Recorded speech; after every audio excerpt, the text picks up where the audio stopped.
J'ai une question pour vous deux. Benoît Dutrisac. Je suis là pour aider. Qu'est-ce qu'ils veulent, Mario? Mario Dumont. Une réduction de la tâche puis une augmentation de salaire. Ben, c'est cave. C'est des crapeux. C'est cave dire ça. Ils ont tellement tout. Non, ils ont déjà eu plus. La rencontre Dutrisac-Dumont. Fais un petit effort. Bonjour, Benoît. Mario. Tu t'es couché tard, toi? Pourquoi? Parce que t'as écouté Stephen Colbert? Non, je l'ai écouté ce matin. Ah, comme moi. Si je me suis couché. Non, mais je me fiais sur toi pour l'avoir regardé en direct sur le bout de ta chaise. Non. Ils font tous en différé maintenant là, sur YouTube. Tu trouves tout ce que tu veux. Et mais il a bien performé, notre premier ministre, détendu, souriant, fait applaudir la foule. Fantastique. Vraiment, là, il est dans son élément. Toujours le show business d'abord et avant tout. Il a très bien paru. Il a vraiment, là, et Stephen Colbert, évidemment, est un anti-Trump. Il a essayé j'entendais Alexandre Dubé tantôt, il a essayé de lier Poilievre à Trump, puis Trudeau a eu la décence de pas embarquer là-dedans. Mais c'était une infopub, mon ami, là. C'était extraordinaire. Vraiment, là, tu dis, on est fiers, il paraît bien.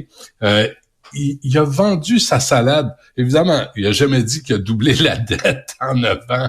Il a pas posé la question. Ils n'ont pas posé la question, Benoît, là.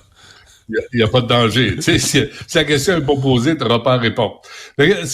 C'est vraiment son élément, puis je souhaite que, par amitié, là, presque amicalement, là, que Justin perde ses élections et qu'il trouve son chemin dans le monde du show business et que c'est vraiment son objectif dans la vie.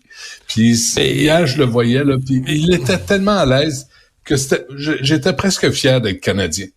Mais Benoît, quand même, là, tu connais, moi, je ne suis pas contre le fait que des politiciens d'importance aillent dans des émissions plus de variété, parce que tu veux parler à tous les publics. À un moment donné, c'est...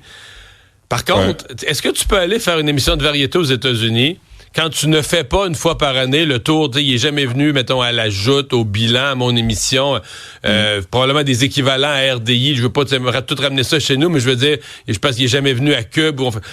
La liste est longue, là, je pourrais te faire une liste jusqu'à demain d'émissions d'affaires publiques qui ne l'ont jamais reçu. 0 fois en 9 ans, mettons. 0 fois en 9 ans. Donc, jusqu'où tu peux aller faire une émission de variété aux États-Unis quand t'es premier ministre, puis que tu fais pas le tour des plateaux des émissions qui parlent quotidiennement de la dette, de l'économie du Canada, de la politique, de tes décisions, de ton projet de loi. Non, je sais pas. La réponse est dans la question. Tu sais, il est allé voir les majorettes à Radio-Canada à la radio. Tu sais, il reçoit puis il dit, puis comment ça va? T'es beau bonhomme, tu sais, c'est ce niveau d'entrevue-là qu'on a assisté. Il va, tout le monde en parle parce que, tu sais, il est ami avec Guillaume Lepage de toute évidence. Alors, tu sais, il va voir ses amis. C'est correct, il prend pas de risque, il risque pas de s'enfarger dans des chiffres ou des contradictions. Mais bon, les gens sont pas dupes. Tu sais, c'est pour ça que je me dis, tant mieux, il est à l'aise dans le monde du show business. Donnez-lui une émission de variété à Radio-Canada, puis tout le monde va être heureux. Tout le monde, tu sais, c'est ce qu'il cherche dans la vie, là. Il veut le feel good. Il veut que les gens se sentent bien. Alors, on l'incite à abandonner la politique puis à aller dans le show business. Nouvelle rare, les urgences débordent. Il me semble que quand les urgences débordent à ce temps-ci de l'année, là, c'est le devoir qu'il y a ça, mais on se dit, ouais, ça va être beau la semaine avant Noël puis la semaine après le jour de l'an, là. C'est troublant parce que c'est un petit encadré dans le devoir. Puis tout ce que tu sais, là, il donne les chiffres. Le taux d'occupation moyen des urgences québécoises répertorié sur le site Index Santé était de 124%, Mario. Il y en a 163% à Laval, 156% dans les Laurentides, 140% à la Côte-Nord, 138% à Montréal. C'est 133 à Montérégie. Madame Geneviève Biron est demandée à la réception. Qu'est-ce qui arrive, là? T'as Frédéric Abergel, les deux nous coûtent 1 million par année, plus sa Mazda à 2300 là, ils sont à peine rentrés en poste, là, eux, là. À mon avis, il faut laisser au moins quelqu'un. Mais je dis pas que ça va changer, là. Je dis pas que ça va changer, mais là, à peine. Non, ça fait 1 an qu'ils sont là. Non. Ça fait combien de temps qu'ils sont nommés? Je pense qu'ils ont été nommés, non, mais qui ont pu vraiment rentrer dans leurs affaires. À mon avis, ça fait 1 mois ou 2, là. À peine. qui sont vraiment au poste. Là. Ouais. Mais Benoît, ça va-tu... Ça va-tu se régler? Tu crois-tu à ça qu'on va régler les urgences? Ben là, il va faire rentrer Christian Dubé fait rentrer le privé dans le système de santé, puis il dit, tiens, ça va se régler parce qu'on sait comment ça marche le système de santé au privé. Au mieux, le privé, ça pourrait baisser les listes d'attente en chirurgie, mais ça réglera jamais les urgences. C'est quoi? Le privé, n'importe quoi, moi le prendre. Moi, je suis pas contre le privé, mais obtenir des résultats. Puis on va pas payer 1 million en salaire à 2 personnes, Mme Biron, M. Abergel, sans résultat. Là, à un moment donné, faut arrêter de niaiser. On peut-tu avoir des résultats avec l'argent qu'on investit? Puis là, elle arrive, puis c'est comme la sauveuse. Là. On aime ça, les sauveurs au Québec. Ben là, t'as Geneviève Biron qui est là puis qui sauve rien pantoute. Parce que ce que ça veut dire, là, c'est que si t'es malade, puis tu te présentes à l'urgence, prends un numéro, mets-toi en ligne. T'as intérêt à avoir quelque chose de sérieux pour être traité. Parce que tu vas niaiser sur une civière pendant un bout de temps. Je comprends pas. Là, on le sait, là. Tu sais, c'était quoi la promesse de la CAQ? C'était quoi la promesse de la CAQ pendant les élections? Voir un médecin en 1h30, il n'y a pas d'affaire de même. C'était ça? Ouais. On est là.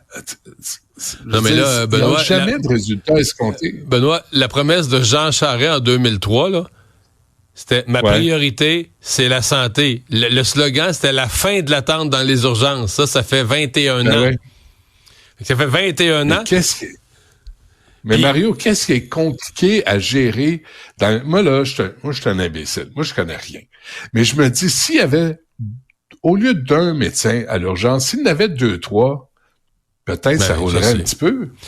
Moi, ça a l'air que c'est inacceptable de proposer ça. Mais moi, j'ai plusieurs théories. D'abord, moi, je pense qu'il devrait avoir un ticket modérateur, première chose. Deuxièmement, là, c'est interdit par le système, la loi canadienne sur la santé. Mais moi, je pense aussi que... Comment je t'expliquerais ça? Mettons que toi puis moi, on s'ouvre un commerce quelconque, OK? Puis on donne du service aux gens, puis tout ça. Puis on dit, nous autres, on veut pas que les gens attendent. Fait que là, les 2, 3 premières journées, là, les gens attendent, puis sont servis au fur et à mesure. Toute personne arrive à du service tout de suite. Mais là, au fil du temps, on devient un peu plus lent, ou on a un peu plus de clients, on fait pas rentrer de nouvelles employés. Puis là, à un moment donné, le monde attend 1 heure. Les gens attendent 1 heure, 2 heures, 3 heures.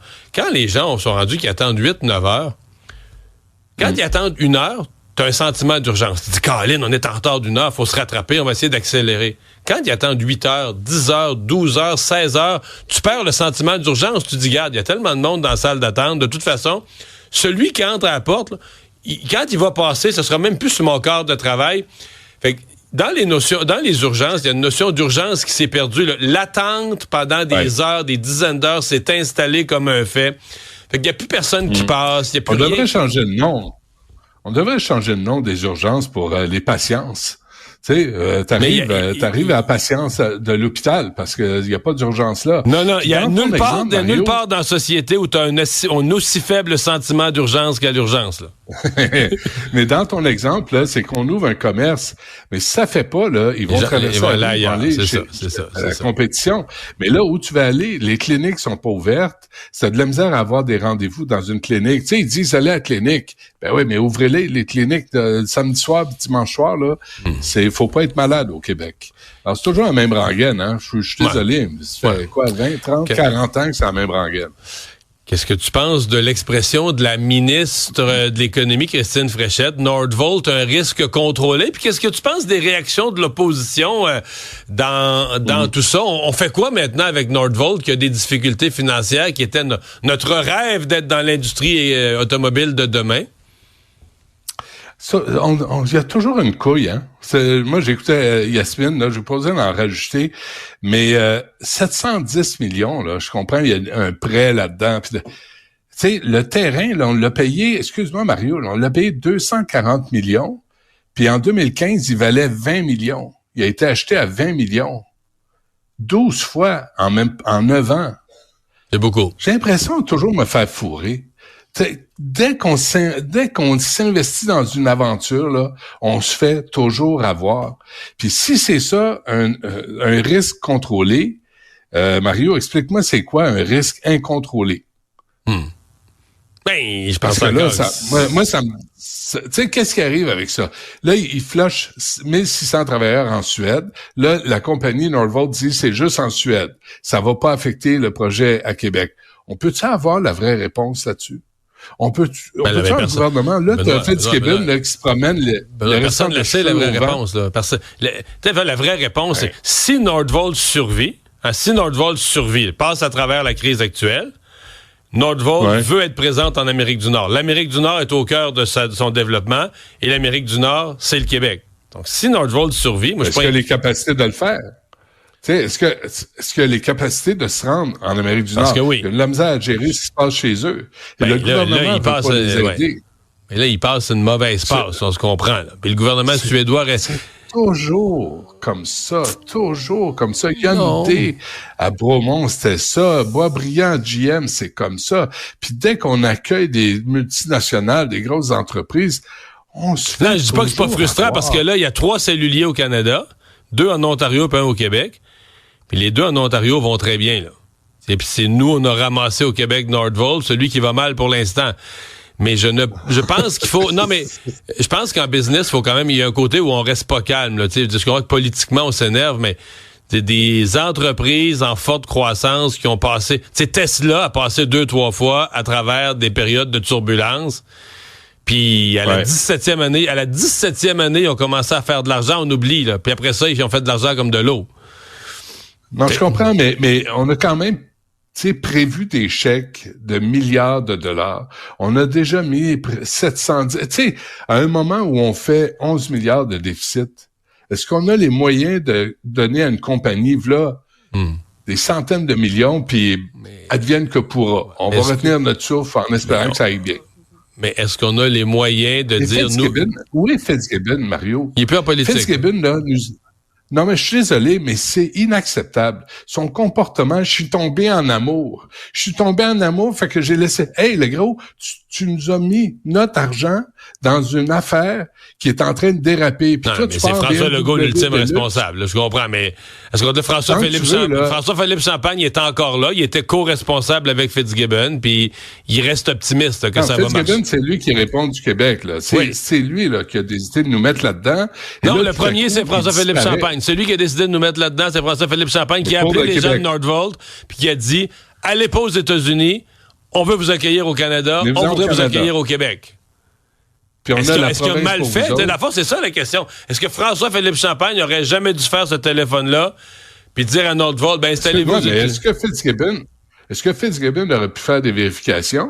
Si c'est un si grand prix Nobel de l'économie, là, un grand investisseur, est-ce qu'il a fait les vérifications nécessaires? Puis au moment où on a besoin de lui comme ministre pour gérer ça, il disparaît, il tombe en amour.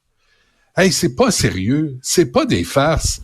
Question de crédibilité puis d'être redevable de ses actions puis de ses décisions, c'est pas des maudites farces. Je suis tombé en amour, fait que j'ai tout crissé là. Ben, m'a dit quelque chose, là. Réseau Contact, là, va être responsable d'un paquet de décisions en économie, là, comme c'est là. Moi, ça me dépasse. Puis qu'on accepte ça, ça me dépasse. Bon. Benoît qui est contre l'amour. C'est la dernière affaire qu'on Je suis contre l'amour des ministres qui nous mettent des millions dans une entreprise. Restez célibataire, puis regardez des films tranquilles chez vous le samedi soir. Finis pas ton idée. Bon, je quitte cette chronique déçu que Benoît soit contre l'amour. À demain. Ouais.